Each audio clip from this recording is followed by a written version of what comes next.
Yes, sir. You know what that sound means. It is time for the Vol Bros. Welcome to the Vol Bros. My name is Evan. This is my brother Rustin, and we are two Vol Bros who are actually bros in real life. Excuse me. This is my brother Chief Makanuga. I forgot to give him the correct name there. I'm coming to you live from Disney's Caribbean Beach Resort, so hopefully the Wi-Fi holds out. I'm not in. I'm not hardwired in, which normally I am. I love that because it makes the stream so much more stable. So I'm using Wi-Fi right now. So hopefully it works out well for us. We already got some comments coming in here. Let's see. TK said, "Go Big Orange." Absolutely. Elijah, welcome, buddy. Good to have you. He said, "What's up, bros? Nico's pretty good at this thing called football. He is good at football throwing." Yes, that is accurate. Rebecca, I love the alliteration. She said, "Polynesian Prince of Pass." I like that. Very nice. Very nice. We hope everybody's having a great evening. Rustin, I like your name. Rustin, the reason he's called Chief Makanuga right now, for those who may not know, the mocks, the UTC mocks, used to be the moccasins, as in the shoe, not the snake. And just so our dad will like this, it came from Moccasin Bend in Chattanooga. It looks like a shoe, and so that's why they were the moccasins. And the mascot's name was Chief Makanuga, and so that's why he's called that. Bobby said, "Woohoo! What a game! Absolutely good to have you, Bobby. Welcome." Tony said, "Good first game. The season begins in Norman, Oklahoma. We got to win this upcoming Saturday. That's for sure, no doubt. But that game in Oklahoma is a pivotal game, no doubt." Mississippi Vol said, "Happy Labor Day weekend, Big Orange family. Been a great weekend of football. Got you guys on my phone and USC versus LSU on the TV. That's what I'm talking about." He said, "Loved how he went out and took care of business." Amen, brother. Amen. Yeah, I got LSU and USC going right up there on the TV. So if you see me looking up there, it's because I'm looking at that. Elijah Rustin will agree with you here, and I will too. NC State didn't look too good against whoever they played. It was Western Carolina, and no, they did not look good. So, Rustin, give me first of all, what were your main takeaways from yesterday's game? I think every single position coach walked away feeling really good about his depth. We got to play a lot of guys. They all flashed. When they announced pregame that Ricky Gibson wasn't playing, I was like, oh no. But the guys that played at corner stepped in, did a great job. Christian Harrison and Boo Carter did a great job at the star. Will Brooks led us in tackles. I don't know how he finds a way, but he does. Felt like every position group played really well. Saw great depth. Was really impressed with the offensive line. People say, well, it's Chattanooga. Well, that Chattanooga team is number 9 in the country in FCS. Right. And they are picked to beat the Western Carolina team that NC State struggled with. And our offensive line pretty much did whatever they wanted to with them. Mm-hmm. I watched one series where we ran the ball three times in a row, maybe 4. And usually at least one defensive lineman will hold their ground. Somebody will even move forward. We had 3 or 4 plays in a row where our offensive line drove every single guy in their front 7 back 2 or 3 yards. And it was impressive how well our offensive line was playing, especially Andre Carrick. That was the one that was really nice to see. Andre Carrick had a fantastic day. He might have been our best offensive lineman yesterday. Yeah, I think you just hit the nail on the head with everything you just said. We talked about Thursday night, last Wednesday, actually, what do you want to see in this game? And we said no injuries. Well, we got out of that. We did have one, clock slowdown fake injury after a extra point, but we didn't have any injuries. Yeah, that never happens. So that is probably, in my opinion, the biggest win of the whole day is the fact that no one was injured. That is a huge deal. Everybody's healthy coming out of that game, going into NC State. We wanted to see, no turnovers, no pre-snap penalties, dead ball penalties, stuff like that. And I'm trying to remember off the top of my head. I think we may have had one. I don't even think we had one false start the whole game. I'm trying to remember. No. I mean, that's awesome. The offense was moving at warp speed. There was one. I tweeted about it during the game. It was UTC's first time out. When they took their first time out, we got up and tried to snap the ball so fast. I was like, I bet that was less than 5 seconds. So I timed it. Went back and it was 6.5 seconds. That's incredible. The goal is to snap it every 8 seconds, and they were on the ball, ready to go in 6.5 seconds. That's crazy. I don't know if we ever snapped the ball that fast, even with Hendon running the offense. I'm going to turn this around so the light from above me gets on my face a little bit better there. Everybody can see my face better. You might be like, no, put it back. But we've never snapped the ball that fast. I would love to know the fastest time we've ever had in between plays snapping the ball. 6.5 seconds is next level. That was crazy. Trying to think of any other major takeaways. I mean, my major takeaway is going to be my player of the game, and I have a feeling it's going to be the same guy as you. But just I think Mississippi have all said it. They took care of business. They did what they were supposed to. They exceeded expectations. They did more than what they were supposed to do, and that was fun to watch.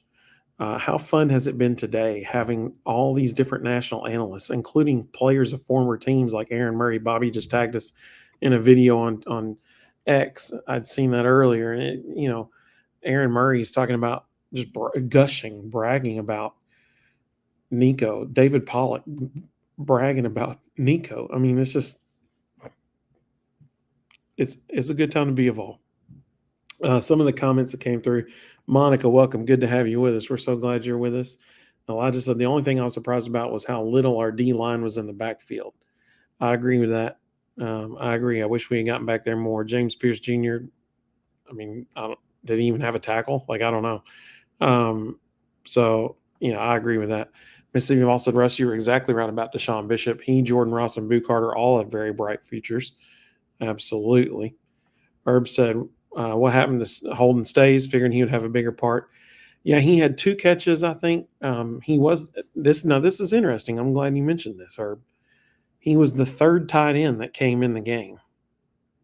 Kitzelman was the first one, then Ethan Davis, who, by the way, looks like a stud, and then Holden Stays. So I thought that was very interesting. Let's see. Elijah said, who would have thought that Jordan Ross would have gotten a touchdown before a sack? Yeah, you're exactly right, man.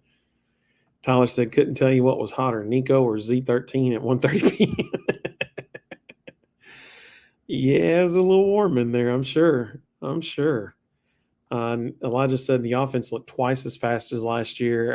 It was, actually. And honestly, it was probably 3 times as fast if we really ran the numbers. He said, and Nico looked so comfortable in the field, looked like a 5th-year vet out there. Some of the throws, pretty incredible. Zach said, what's up, everyone? Nico can throw. He is good at throwing the footballs. Yes, that is accurate. Eric said, what's up, Evan Rustin? Nico looked amazing. Excited for this season. Yeah, for sure. And Jared said, Nico hitting his receivers on slants was nice to see. Absolutely. So I want to give you a couple of numbers from yesterday that I think are vitally important to our discussion. This is when you know you've dominated a game. Tennessee had 304 rushing yards, 414 passing yards. Let's go back to rushing yards for a second. Tennessee had 304 yards. UTC had 74. Now, what makes that even more impressive is, a lot of times you'll have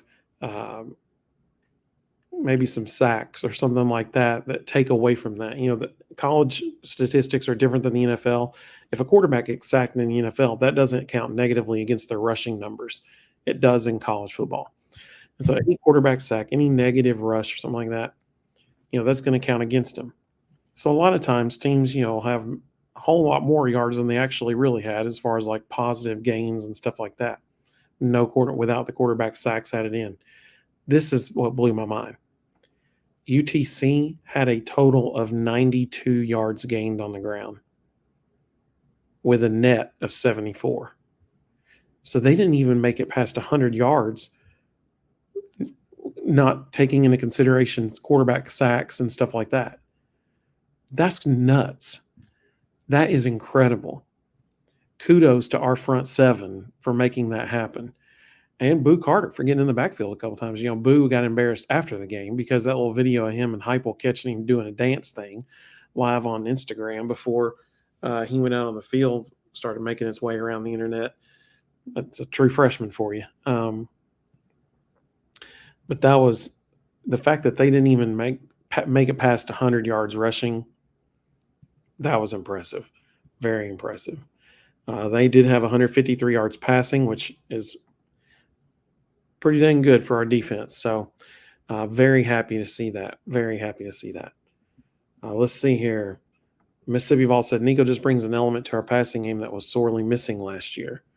I think that's fair to say after that. And I do want to say this, and Rustin, you can give me your thoughts on this.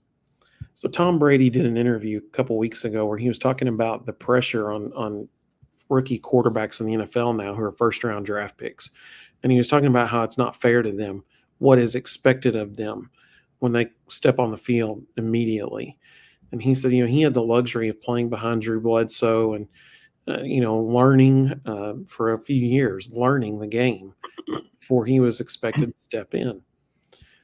Do you think that is exactly why Nico had success yesterday, is because he got a whole year to learn and get better before he took the field? Yeah, absolutely. I mean, even Nico says that every time he's interviewed, he tries to find a way to bring up Joe, and the fact that he got to sit behind Joe and watch Joe and learn. It is a lot. Like people don't have any concept of how much these guys have to take in and how much information they have to process, especially in Heupel's offense, in an even shorter period of time. It's a lot, and I thought they did a really good job. I thought that they did a really good job early, giving him essentially one zone reads where he's just going play action on the RPO, looking at one guy, and then deciding where he's throwing based on where that one guy is in the field. As the half went on, though, I was really kind of surprised. They opened it up and showed some things that they didn't need to show, and I was surprised that they ran. Yeah, they showed some stuff intentionally too that they'll never run again. But they went that one isolation route with Dante Thornton that he took to the house. That was a scheme call. They saw cover zero, and they ran everybody underneath except Thornton and sent him on the skinny post. And kudos to Nico. He hit him in stride. That was a gorgeous throw. But that was a scheme call, and they didn't have to do that. Like they could have kept that one in the back pocket for later. I was pleasantly surprised at how much they opened it up, because that tells me there's a whole lot more they're not showing. Sure. And I think people have to understand, like, it's game one and it's an FCS. Like, do not overreact. Yeah. All these questions like, well, what about this guy? Why didn't we see this guy? Why didn't we see? Because the calls just didn't call for it. Like, it was just it was the way the flow of the game was going. Holden Stace is going to be a big part of what Tennessee does. He didn't have to be yesterday. And honestly, there was a lot of stuff they're probably going to use him for they didn't want to show. Well, so, like I said, he got 2 catches yesterday. How many catches did our tight ends get in a game last year? You know what I'm saying? Like, that was, I think Jacob Warren, probably the most he had in a game was 2 or 3 catches in a game. So, I mean, Holden Stays got 2 yesterday. Yeah, Ethan Davis had 2. Kitzelman should have had 1. He dropped a ball. So we should have had 5 tight end receptions yesterday. But, he's going to be a big part. People saying, why wasn't the defensive line in the backfield? Because we didn't really show anything. We played a lot of underneath zone. We sent 4 Rodney Garner rotated everybody and their mom. I think at one point he went up in the stands and asked people if they wanted to play. He probably played 30 guys yesterday. And about 50 different combinations of personnel. Yeah. So, guys weren't getting into the flow of the game. They were just going through the motions, and that was fine. That was all they had to do. Again, I think what's most important is we saw that if obviously we don't want injury, but if we have injury, we've got guys. Like it's not going to hurt. Tyler said Chattanooga actually does a good job of getting the ball out quickly, so as not to allow our defensive line to get in the backfield. They did do that quite a bit. Zach said, "Oh, he's using the pun here." Hype told Holden, "You're staying." Holden stays. You're staying on the bench. Nice. Elijah said, "Our rush defense looks so elite yesterday." Well, okay, so I think the numbers back that up. Mm-hmm. I think the numbers 100% back that up. Zach said, "We get to see him making fun of Florida on SEC shorts." That is true. Florida did not look good yesterday. And what was worse was after the game. Tonight, video came out of Miami's players walking up to the recruits at Florida, walking up, dapping them up and stuff, and being like, "Don't go to Florida. You need to come to Miami," and stuff like that. I mean, it was bad. Doug, welcome, buddy. Good to have you. Did you hear what? Like button. Did you hear what came out tonight? Albie the alligator. Now wait a minute. Hang on. Is this for real? Because I saw this and I was like, "There's no way that's real." Florida media is confirming that it really did happen. Okay, this is really sad then.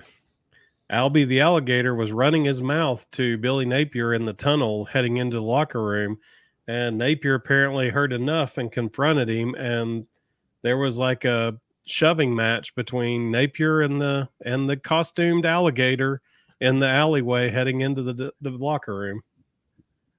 I so wish somebody had gotten that on film. I'm sure they have, and it just hasn't gotten released yet because multiple media members are confirming that it happened. That's sad. That's a new low, man. Can you imagine like Jeremy Pruitt and Smokey getting in a fist fight in the hall? So apparently it never came to swings. They just got in each other's face and there was some pushing back and forth. But can you imagine the Butch Jones press conference? Smokey fell on a helmet. Yep. John, welcome, John. Good to have you, buddy. He said, "I was there. It was hot. Nico looked good. Defense did reasonably well. Soft coverage a couple of times." Yeah, that's the main thing that everybody who was there said, that it was hot. It was very hot. Zach said he's giving us a score update. Tied 10-10, LSU and USC. I just looked up at the screen. Dan Mullen's on the screen right now in studio with Booger McFarland. Dan Mullen had a savage retweet yesterday. That was funny. Dester, welcome, buddy. He said, "Nico is a very special talent." I totally agree with you. Absolutely. Herb said, "If you're opposing defense, how in the world are you going to stop this offense? You can't double team anyone. You bring an extra DB, we can run on you. This is going to be a great year, I believe." I 100% agree, or wholeheartedly agree. Sam said, "Even the passes Nico threw incomplete, many of them look pretty close." Yeah, I think that's fair. Tony said, "Agree about Nico learning last year. The people who have been saying he should have started last year don't know football." So Tony agrees that, what we saw yesterday was most likely the result of Nico getting to learn the game last year at the collegiate level. Jared said, "Why didn't Staley and Matthews play?" They mentioned it yesterday, but I didn't catch the whole thing. So they didn't mention why on the broadcast. But they are supposed to be playing this upcoming week.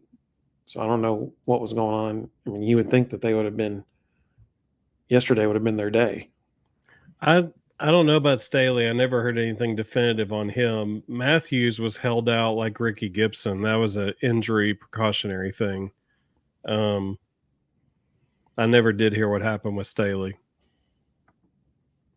Mississippi Vol said NC State had problems guarding Western Carolina's slot receiver Thursday night. we didn't utilize Squirrel that much yesterday. Wouldn't be surprised if they don't have some big plans for him on Saturday. No doubt, buddy. I agree totally. Honestly, I'm not worried. The team I watched play, not concerned. Western Carolina gave them all they wanted and then some. And the thing that stood out to me the most, Western Carolina's defensive line was abusing North Carolina State's offensive line. They lived in that backfield. If Western Carolina's defensive line can do that to you, our defensive line's going to have a big night. Doug said, with Nico, you can scheme up anything and it'll work. He's that good. Mr. Jones said 69-3. I was 4 points off. I said 70-0. So shout out to, who was it? I'll have to go back and look. Somebody on X told us 70-3.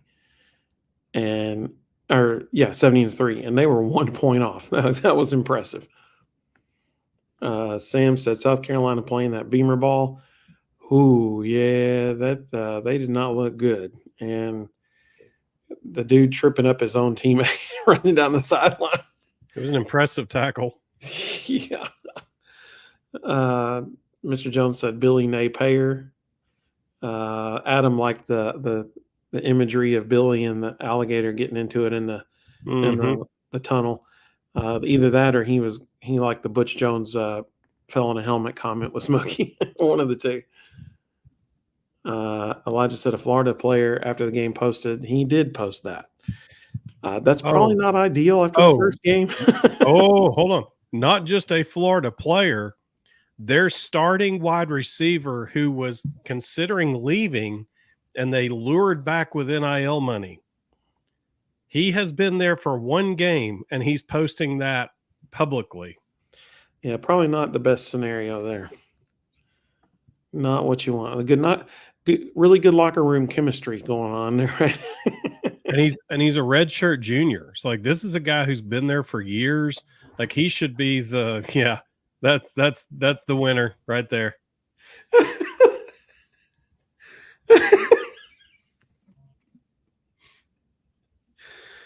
I'm sorry. I just saw that. Mr. Jones said Napier owed the alligator NIL money. So that is the most interesting thing about all this. You know, we've all heard, and it's all been confirmed that Florida's NIL bucket is very shallow, if not empty. And somebody made a great point. I don't know if you saw it. At the end of the game, Napier was walking off the field, and the interim president shook his hand as he was walking off the field. And a bunch of Florida media took pictures of it and tweeted it out. So, you know, Florida does not have a president right now. They have an interim. And the interim was the guy who used to be president, who hired their athletic director, Scott Strickland, and who helped hire Billy Napier. So if the Florida Board of Regents wants to make a change, they're probably going to have to fire all three of them. And Napier's buyout is $26 million. It'd be interesting to know what they're going to have to pay out for the interim president and the athletic director. And if they're struggling for money that much that the NIL bucket is next to empty, can they fire Billy Napier? Like they may have to just live with a 3-9 season and watch it burn. I don't think he's going to be fired this year because they're going to give the schedule as an excuse. Like that's their way out this year. I think it's too hard. Well, I think their way out is the fact that they're going to have to fire all three of them because the interim president's not going to fire him. Yeah. He's just there collecting a check, and he's the one who helped hire him. Yeah. Sam liked Mr. Jones's NIL comment. Rebecca did too. Adam was laughing at Billy and the Gator fighting. TK said the Gator would take him. Mm-hmm. Zach was like, "Are you serious? No way." So I saw, like I said, I saw stuff about that, and people were like, "There's no way that's real." No, no punches were thrown, but they had a back and forth verbally, and then they got up in each other's faces, and apparently there was a little bit of shoving. Dester said Heupel said they played 35 new players. Yep. Welcome to the transfer portal era. That and the true freshmen combined, I mean, that's 1/3 of your team. Literally a third. And they're all brand new in orange and white this year. Zach says it's pretty bad when your mascot's pissed off at your head coach. Let's see. Mr. Jones said, "Do you think Smokey could take Heupel if it ever came to it?" Depends on which cheerleader's in the costume. Yeah. JJ, welcome, buddy. Good to have you. He said it was so nice to see the up tempo rolling again. Oh man. Yep. So if you're just joining us, we got 70 people watching across all 3 platforms right now. If you're just joining us, one thing we mentioned a minute ago was the speed at which this offense moved.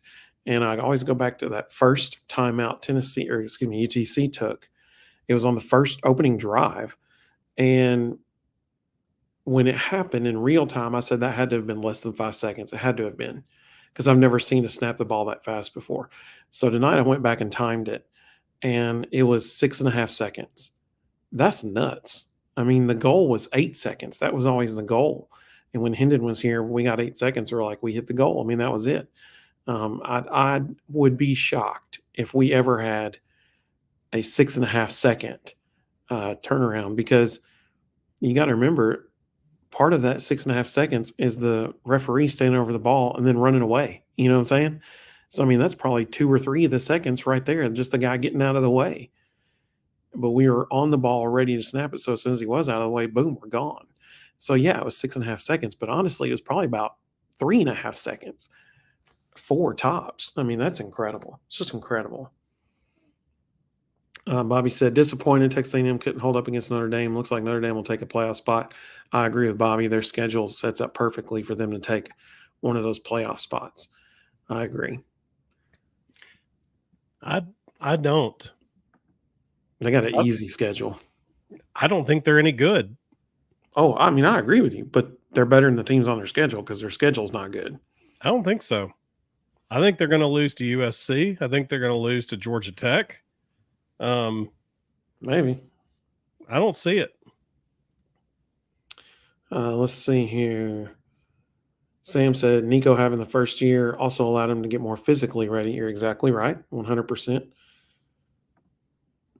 Mr. Jones said the refs couldn't keep up with the plays, nor could the chain gang. That was actually one of the funniest parts of the whole game, was when they went to a wide angle so people could see the chain gang sprinting down the sideline trying to keep up. That was great. John, welcome, John. Good to have you, buddy. He said, wasn't Staley dinged up in camp? I'm not sure. That's a good question. That's a great question. Mr. Jones. A little bit. And like I said, they held out Ricky Gibson and Mike Matthews for precautionary reasons. So it's possible they held Staley out too. Mr. Jones said Hendo Cinco, Nico Ocho. Sam said neither could the cheerleaders or the push-ups. Okay, now that was hilarious. That was okay. I feel bad for those dudes because, I mean, like, how many push-ups did they end up doing? I mean, they had to do over 300 yesterday. I mean, like, they're doing, 69. Before that, they did 62. Before that, so I mean, that's 130. What? 131 right there. I can't remember the exact number. Somebody counted it up yesterday and posted it. It was like 440 something total. I believe it. And that one poor dude, that was hilarious. He was just like doing like toe raises essentially. Oh man, that would have been me after like the second quarter, by the way. I'm going to go ahead and call it now. Notre Dame goes 9-3. They're going to lose in Atlanta to Georgia Tech. They're going to lose in Tallahassee to Florida State because that offense can't outscore Florida State. And they're going to lose in Los Angeles to Southern Cal. 9-3. Mr. Jones said he says in Nico's first 6 quarters, 7 touchdowns. Not bad. Pretty good start. Elijah said Sellers is easily the worst quarterback Oh, in he the was conference. awful. I was watching that going, they hyped him up so much. And, I don't know if you remember it at SEC Media Days, Beamer just kept raving about what a great job he was doing and how good he looked. And I'm like, if that's the best, like your quarterback room must look like absolute trash if that guy looks great compared to everybody else you've got. That was, oh my word, he was horrible. Herb said Vols by 14 plus this Saturday. I agree. Eric said, I said 63-3, Evan, last show. If you remember, you are correct. You're exactly right. And Eric, he almost nailed it. Doug said Napier, the $26 million man. So that is the contract that Billy has right now. And if he were to be bought out, they would have to pay him, I think it's 80% of that contract. So that is quite a bit. Michael. Michael's good to have you with us, man. Michael's a good friend of mine. He said, I heard the Gamecock mascot had Beamer in a headlock after the game. Don't fact check me. in that cage that he shakes around before the game starts. The best part of that whole game was the post-game meeting with the sideline reporter when Beamer just looked visibly upset and was trying to answer questions. And when it was over with, he rolled his eyes as he turned and walked away. Yeah. Yeah. Mississippi Vols, do you guys know if we're the home or the away team? I don't know. I think we're away. Didn't they say we were probably wearing stormtroopers for that one? I don't know. I haven't heard anything. I think so. I think we're the away team. Oh, I just said, do you guys think Napier is still the coach when we play them? Yes. That's only in 5 weeks. That's only 5 weeks away. Tony said, no reason we shouldn't win by at least 17 next week. I think that's fair. Doug said Florida needs to fire the AD and Napier. Zach said, where's the 3 wins? Vandy can beat them, and that's sad. So Vandy shocked the world this past weekend. They almost gave it away, but they came back and won in overtime. I'm starting to wonder, did Vandy shock the world, or is the ACC this bad? Both. Because when you watch the rest of the ACC play, outside of Miami, there ain't much there. Yeah, I'd say both. Herb said Napier struggled with water bottle lid at post-game presser. That was amazing. And somebody actually tweeted out tonight. Somebody tweeted out tonight, Albie the alligator super glued his water bottle shut. He sat there. Did you see that video from the press conference? No, I didn't see that. He's got a water bottle and he picks it up to where you can see it. And he's digging on it. He cannot get that thing open. And he's trying to break the seal and it's not moving. And my hands were sweaty.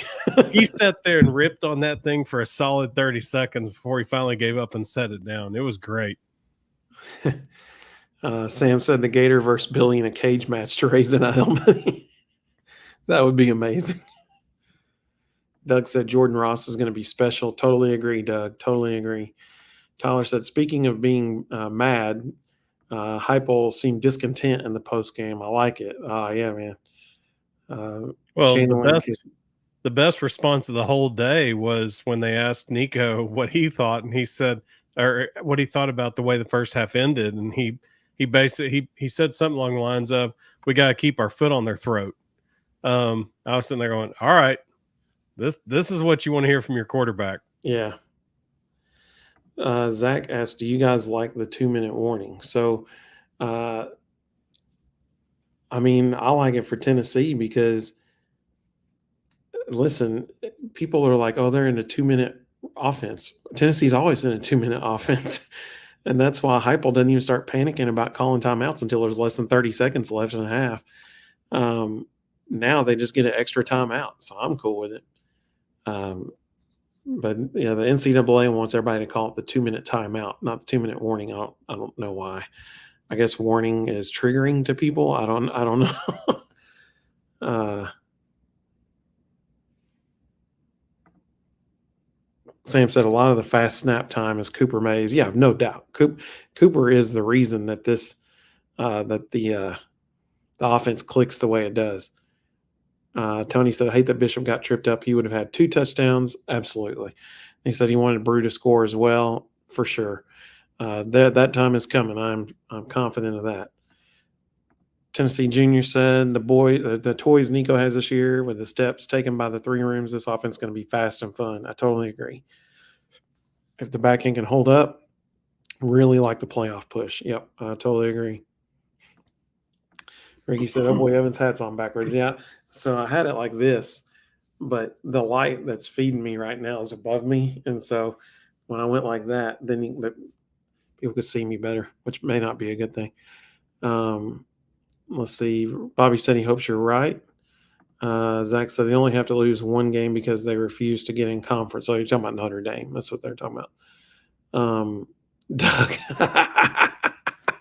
Welcome, Doug. Good to have you, man. Doug, good friend of mine. He said, Vaney going to make it to Atlanta? Hey, there's what was it, 2 or 3 SEC media members who voted for him to win the whole thing. Yeah. Let's see. Let's see. Doug said Sellers is a tight end playing quarterback. Sam said Chris Doring said he felt lied to by South Carolina.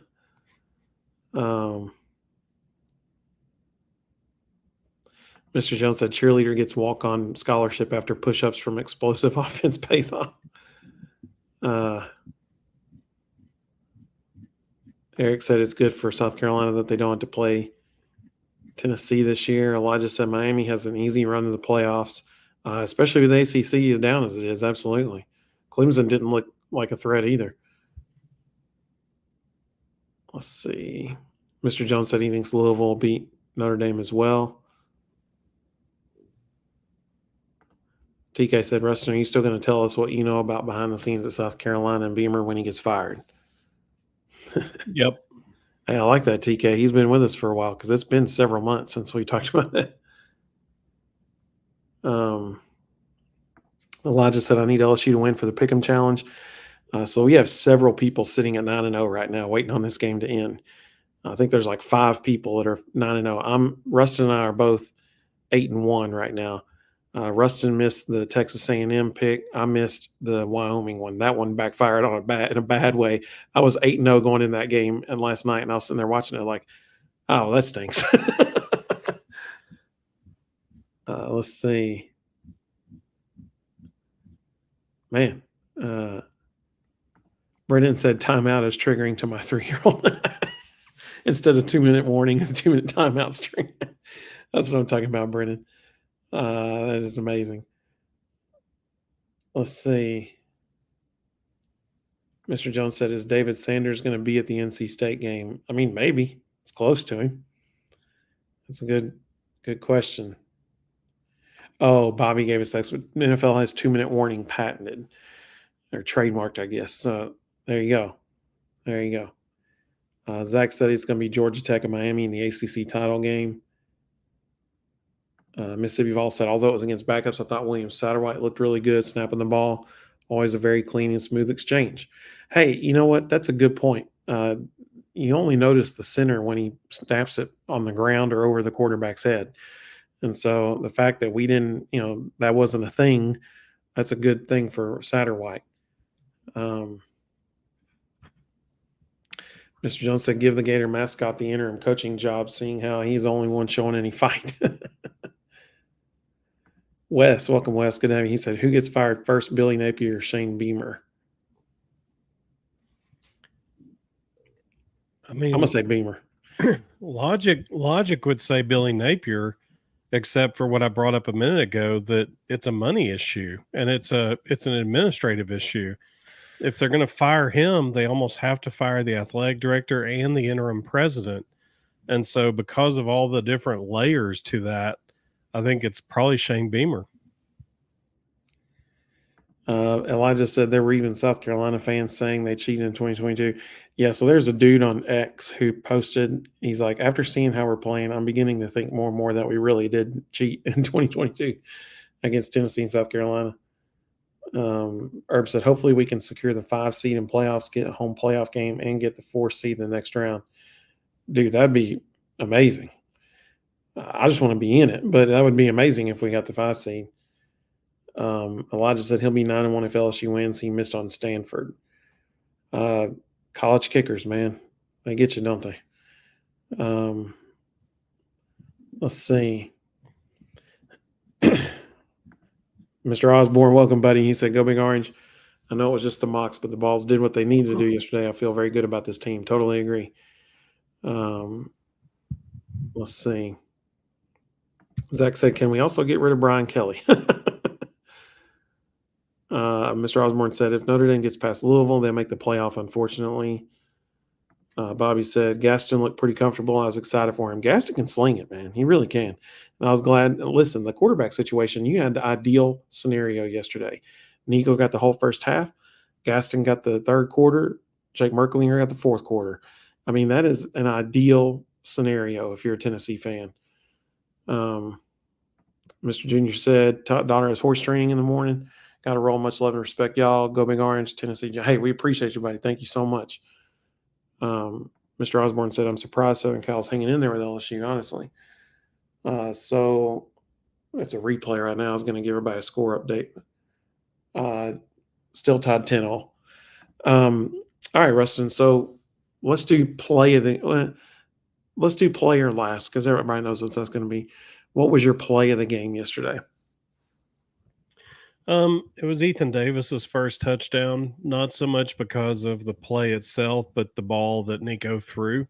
It was that pop pass on the goal line, and Ethan Davis was running a slant. People don't know how difficult that throw is because you're in a very tight window, and Nico threw it to basically threw him open. He threw the ball to the spot Ethan Davis needed to be in, rather than throwing it to Ethan Davis. And he put it right where only Ethan Davis could catch it and no defensive back could knock it down. It was a gorgeous throw. It was the stuff when Halsley and Heupel watch that back with him, they're going to point that one out. Like that's a big time throw. And that'll be one that they'll point to and go, hey, this is the real deal right here. Most quarterbacks can't make that throw. Actually, the throw Gaston Moore got intercepted was the exact same throw, except he didn't throw it further inside to lead the receiver, and the receiver stopped his route. So, that interception was as much on the receiver as it was the quarterback. But if Gaston had thrown it where Nico did, it would have been incomplete because the receiver stopped his route. But because he didn't quite get it that far inside, it ends up being an interception. And so it's an easy teaching point. They'll probably show both of them side by side and go, look, this is where the ball's got to be. This is where you can't throw it. But I thought that throw was just exceptional. So my play of the game was going to be the deep pass over the middle of Dante Thornton for Dante's first touchdown. That was going to be because that was beautiful. That was beautiful. Just gorgeous. I mean, hit him in stride. It was pretty. Dante made a great catch, and then he just outran the DB. So that was going to be my play of the game. Well, then Jordan Ross had to go block a punt, scoop, and score it all by himself. I mean, talk about a nice way to start your college career in your opening game ever, your first game ever on the team. You block a punt, scoop it, and score it all on your own. I mean, that's incredible, absolutely incredible. So that was my play of the game, just because when's the last time that ever happened? I mean, like, that was incredible. First game of his career, and that's what he does. Pretty awesome way to start your college career. And how many times does a defensive guy get to run into the checkerboards with the ball in his hand? So that's super exciting for him. Some of the folks coming through with their picks for play of the game here. Mr. Osborne said he didn't do so great on his picks in the college football pick'em challenge. So I'll remind everybody about that here in just a second. Zach said 2 touchdowns to Dante Thornton Jr. were his 2 plays of the game. Elijah said he's so glad to see the middle of the field's opened again to throw to. Mississippi Vol said, great choice, Rustin. Mine would be the long strike to Dante Thornton. And isn't it nice that you actually have two of those you can pick from? You got the one over the middle or the one deep down the left sideline, the east sideline. One of the two. That's pretty good choices there. Doug said, we finally have depth, and that will help us with Georgia's and Alabama's really good staff for developing players. That's a great point. Herb said, the reason we get hyped up this year is quarterback play and line of scrimmage play on both lines. You're exactly right, Herb. You're exactly right. Let's see. Mr. Jones said Georgia only had 3 at half versus Clemson. They didn't look unbeatable. I agree. Mm-hmm. Clemson did not look superb. That's for sure. Mr. Osborne said, I actually thought Florida could beat Miami at home. Boy, was I wrong. However, I was actually happy about that. Go Big Orange. Mm-hmm. Robert, I like this. This is good. So this was second for me, and this stood out. So Robert's talking about Nathan Leacock. He said Nathan Leacock running down the interception, making the tackle to keep the Mocs from getting the touchdown. I love it too, man. That's a great pick, in my opinion. That's a great pick because that was total effort play by him, and you love to see that. You love to see it. Eric said, I like the throw over the middle to Brew. Doug said Nathan Leacock for his hustle and running down that guy, keeping him out of the end zone. Totally agree. Great choice. Elijah said Clemson looked worse than bad. TK said, even though it didn't matter, that Ross block punt return for a touchdown was awesome. Yep, totally agree. Mr. Jones said the dime Nico threw over the middle between 3 defenders. Perfect pass, just not a touchdown. Yep, totally agree. It's an unbelievable pass. Totally agree. All right, so we got 208 people watching across all 3 platforms right now. Welcome to all of you. We're so glad you're with us.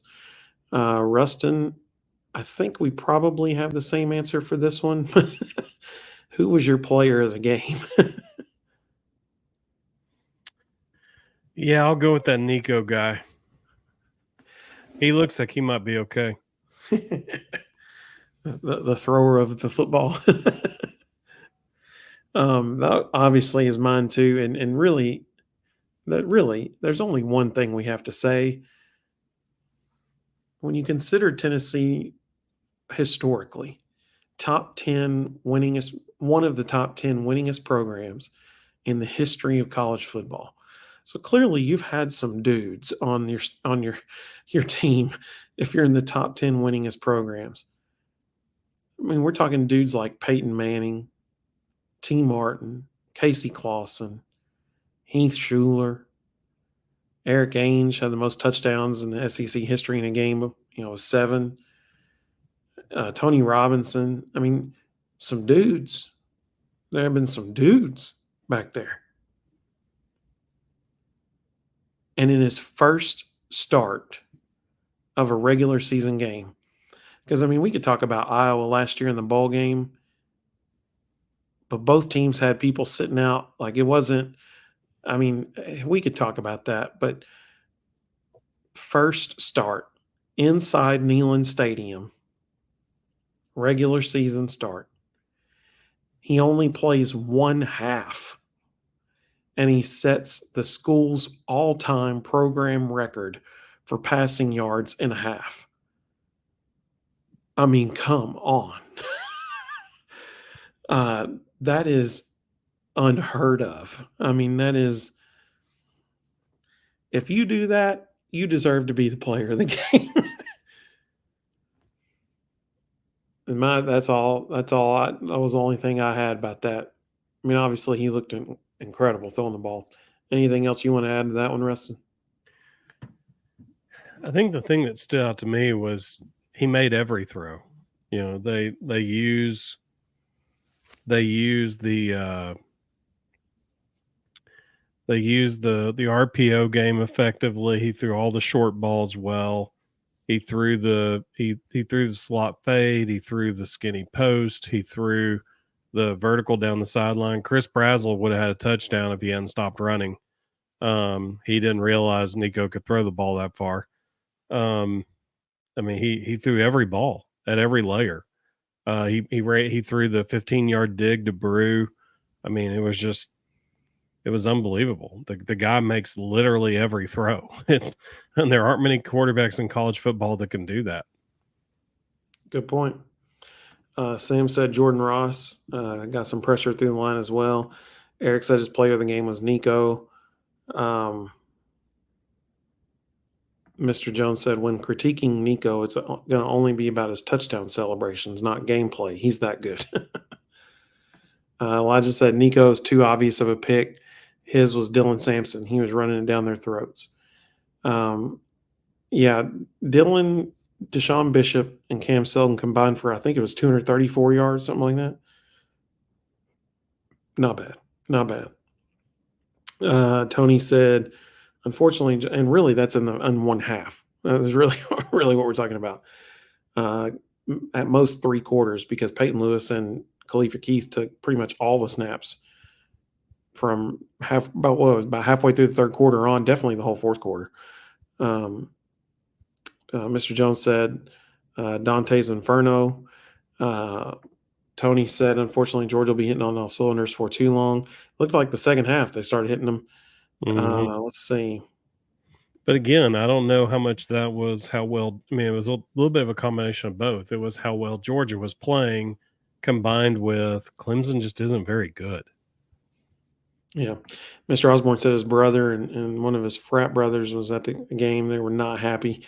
Clemson graduates. Let's see. Sam said, when your first game is the third most passing yards in the half, you're doing awesome. Yep, absolutely. Tyler said the TV didn't do some of his throws justice. In person, some of those were just ridiculous. Against air, UTC or Alabama, he's got it. Yeah, that's a great point, Tyler. You're exactly right. TK said Nico didn't even have to break out his other weapon, his legs. Yeah, that's exactly right. And I'm sure they were happy about that. He only took like 4 hits total in the half, which is good. 2 of them were on runs where he did run. The other 2 were in the backfield. Doug said being able to throw over the middle is huge. Eric said all the plays Nico threw yesterday, Coach Heupel still didn't show the whole playbook to NC State. Yeah, for sure. Mr. Osborne said his brother, and they're both done with Dabo.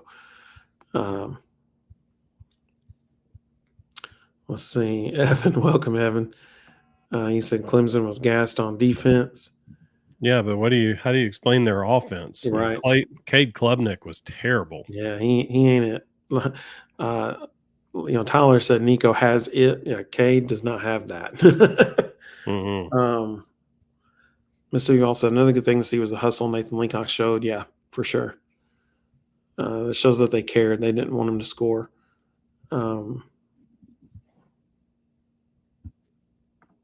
Sam said, heard Georgia got a couple players injured. One is an O-lineman.